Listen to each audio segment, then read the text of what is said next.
ఈ ప్రపంచంలో ఒక విచిత్రమైన విషయం ఏమిటో మీకు తెలుసా? ఎక్కువగా బాధపడుతున్న వాళ్ళే ఇంకా ఇతరులకు సహాయం చేయడానికి సిద్ధంగా ఉంటారు. వారు బయటికి నవ్వుతున్నా లోపట యుద్ధం చేస్తూ ఉంటారు. బహుశా ఇప్పుడు జీవితం నీకు భారంగా అనిపిస్తుందేమో. ఒత్తిడి, నిరాశ, ఎదురు చూడడం. దేవుడా, నేనే ఖాళీగా ఉన్నాను, ఇంకెవరికి నేను ఏమి ఇవ్వగలను అని అనిపిస్తుందేమో.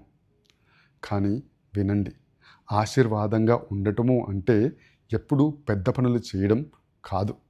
కొన్నిసార్లు ఒక్క ప్రార్థన, ఒక మంచి మాట, లేదా ఎవరైనా దుఃఖంలో ఉన్నప్పుడు వారికి తోడుగా నిలబడటం చాలు.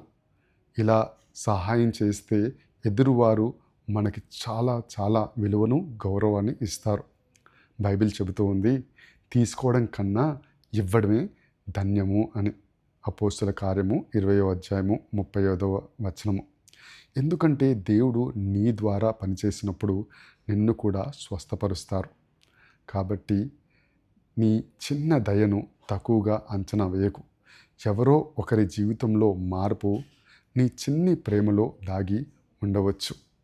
దేవుడు ఇప్పటికీ మనుషులను ప్రేమిస్తున్నాడని ఎవరికైనా నమ్మకం కలిగించే కారణం నువ్వై ఉండవచ్చు. కాబట్టి ఎదురువారికి సహాయం చేయండి. దేవుడు మీకు సహాయం చేస్తారు. దేవుడు మిమ్మల్ని దీవించునుగాక. ఆమేన్.